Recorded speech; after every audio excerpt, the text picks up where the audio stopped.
أعوذ بالله من الشيطان الرجيم بسم الله الرحمن الرحيم يا أيها الذين آمنوا لا تقولوا راعنا وقولوا انظرنا واسمعوا وللكافرين عذاب أليم ما يود الذين كفروا من أهل الكتاب ولا المشركين أن ينزل عليكم من خير من ربكم والله يختص برحمته من يشاء والله ذو الفضل العظيم.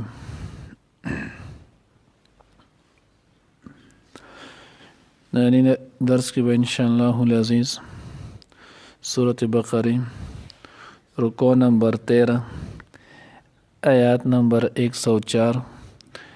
او آیات نمبر 105 ویلے کیږي.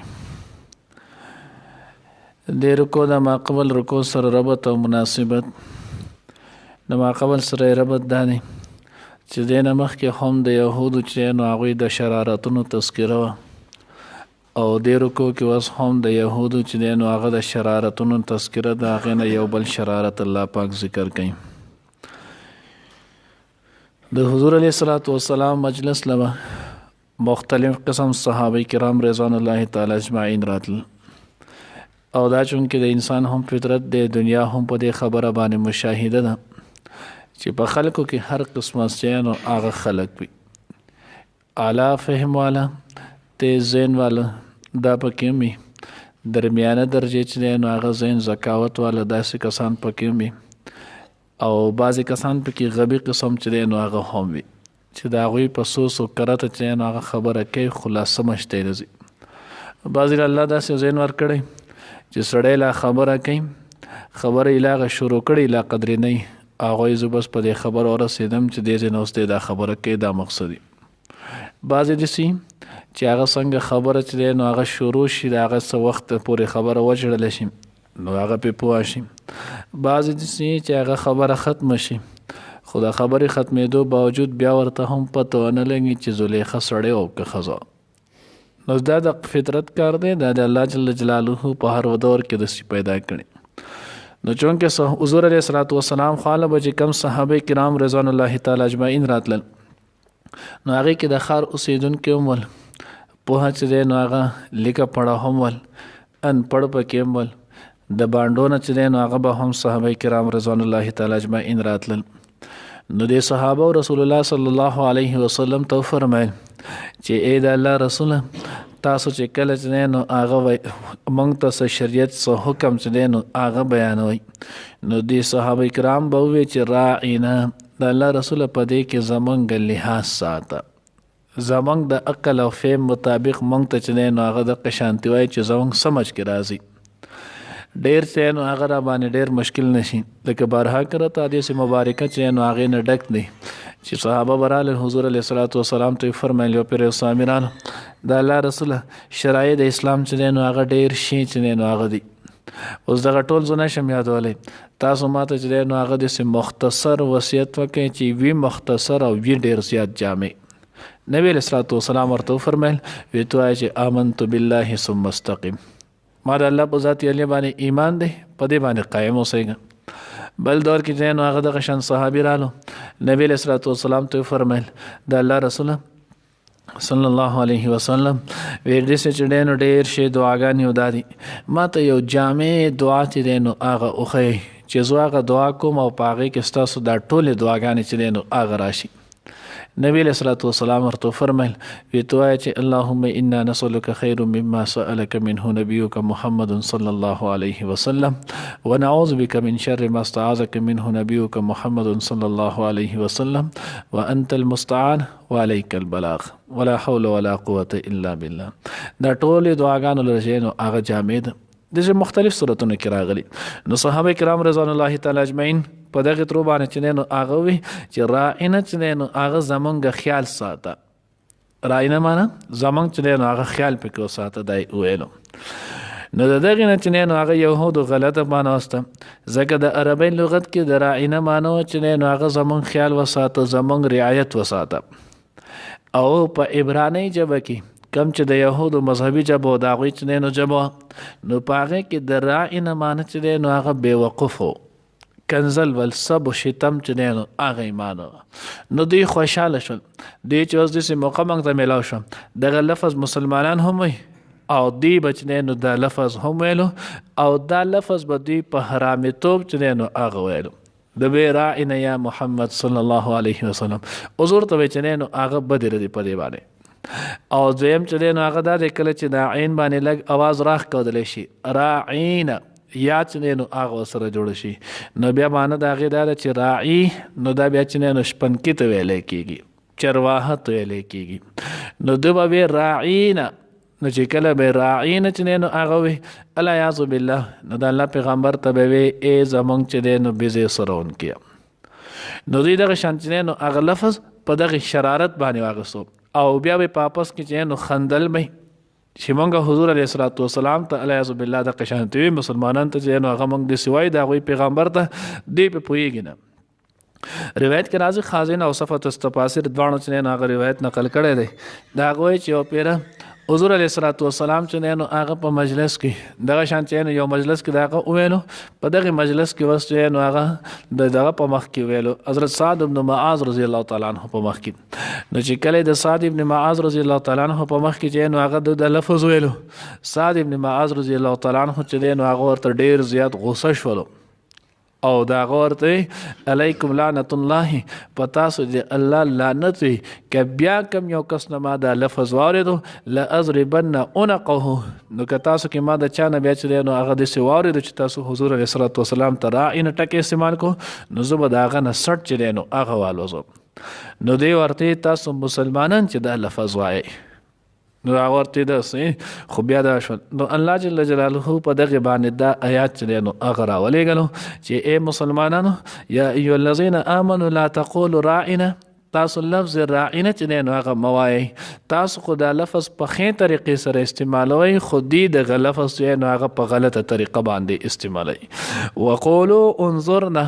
واسمعوا او تاسو دغه پځې وایي چې انظرنا ای پیغمبر په موږ باندې نظر شفقت چې نو هغه وکړه مونږ ته د شفقت په نظر باندې چې نو هغه وګوره نو د دې پځې تاسو بالکل دغه لفظ چې نو اثر پرېږدئ. اوس دې کې حضرات مفسرین چې نو هغه دلته یو مسله لیکلې ده مسله چې نو هغه داس لیکلې ده داسې الفاظ چې د هغې الفاظو نه چې نو هغه څه کېږي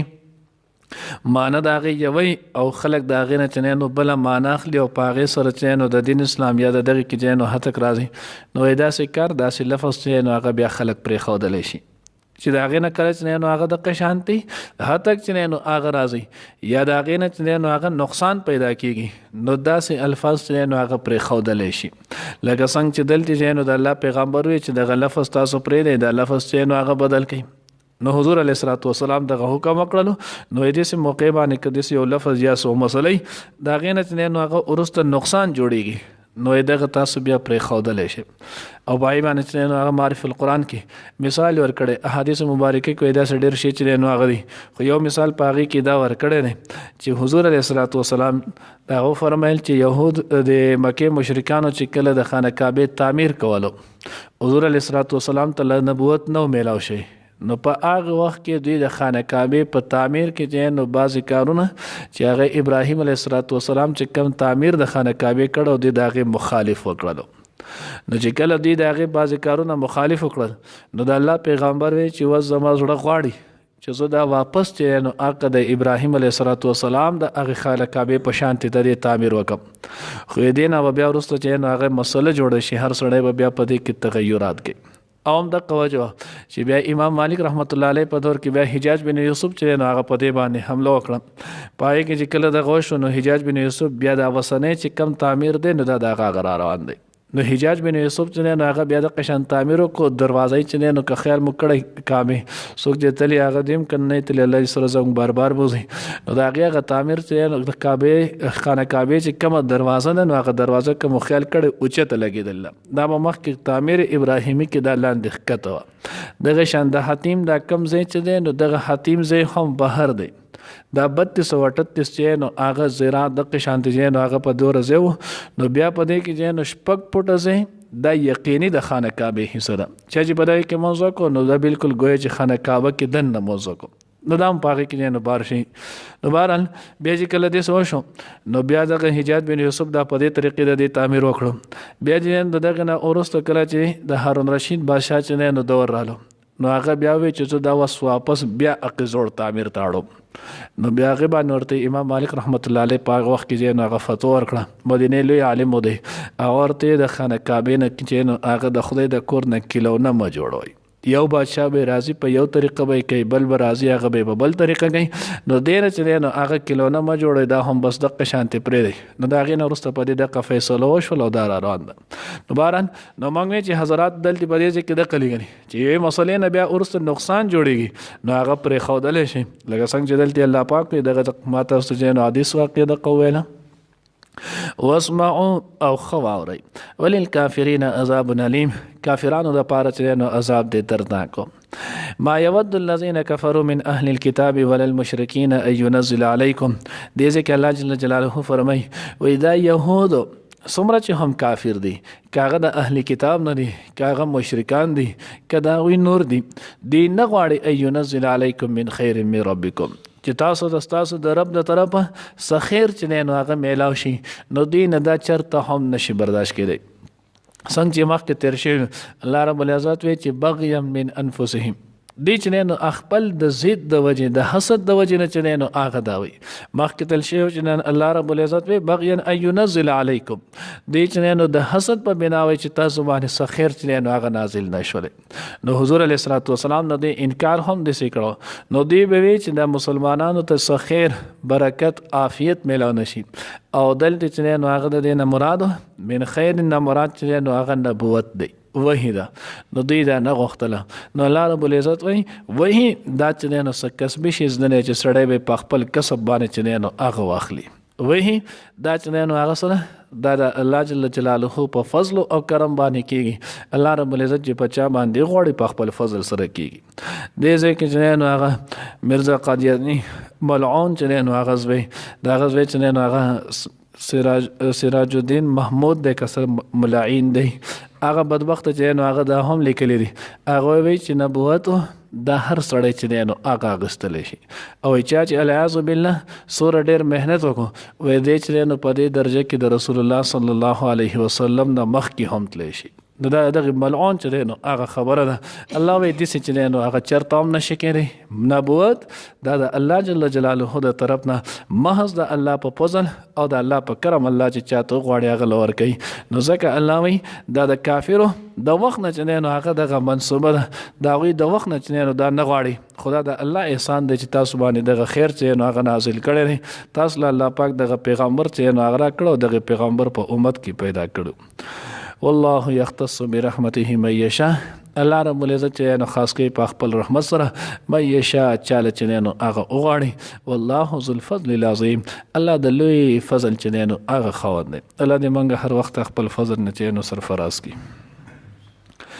یا ایها الذین آمنوا اے ایمان والو لا تقولوا مویتا سراعنا لفظ راعنا